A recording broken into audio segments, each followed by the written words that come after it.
speaking of over in the United States, we know that Donald Trump's been very swift when it comes to gender ideology, male and female, but also saying that if you are a biological male, then you cannot compete in women's sports. However, there's been a bit of an issue on a high school track meet in Southern California where a biological male competing in a triple jump competition actually won it, meaning that a biological female and everybody else who is a female was coming second, third, fourth and fifth.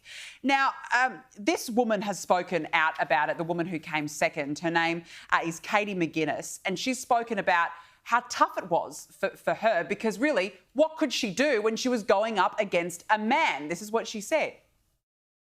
I tried to keep my focus last Saturday and kind of treat it like any other normal meet. However, on my third jump, I watched AB do their jump and the numbers on the screen lit up to 19 feet 2 inches, which was the furthest mark of that day. I ran down the runway and I landed and I watched them measure my mark and it was 18.9.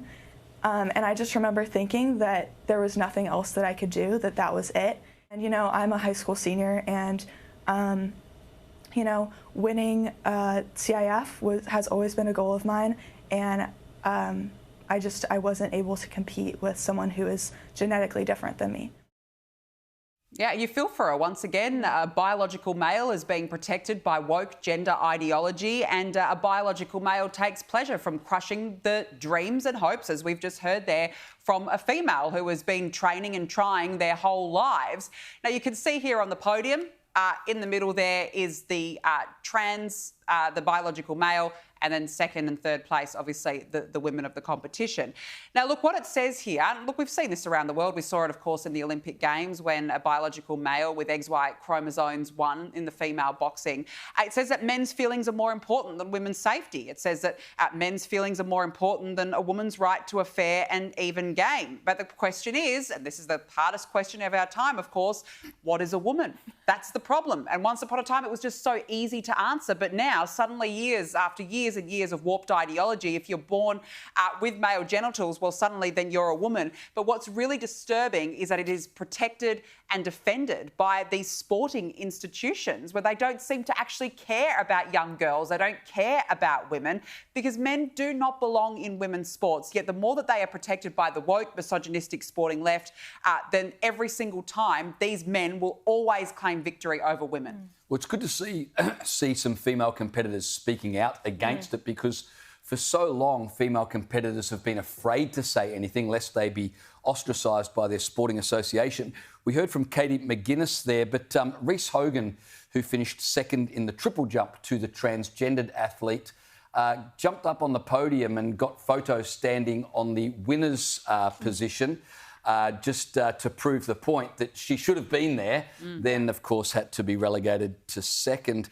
Trump made a proclamation when he came to the presidency that the federal government would no longer allow transgendered athletes in women's sports. But, of course, the Californian law is different, and the Athletics Association said they would defy the Trump order. So this now, well, may end up in the courts. Gavin Newsom, the Californian governor, he has said that we must protect girls' sports, but done nothing to change the Californian law. So this is something that will play out over the next few years, I'm sure. And I read that the Athletics Federation that organised this competition, where a biological male was allowed to beat their female competitors, is already under investigation under Title IX, which is the, protecting men's and women's spaces as separate, equal opportunity. And so they are already under investigation. But this is what we have seen throughout the Trump presidency. A lot of Democrat states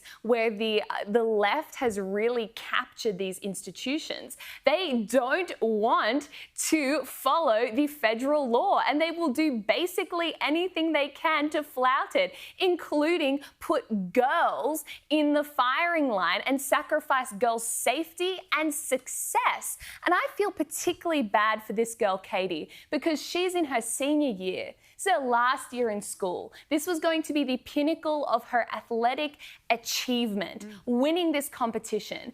And yet, the adults in charge in the room have not acted like adults. They have not protected her right to compete fairly. I think that is just outrageous.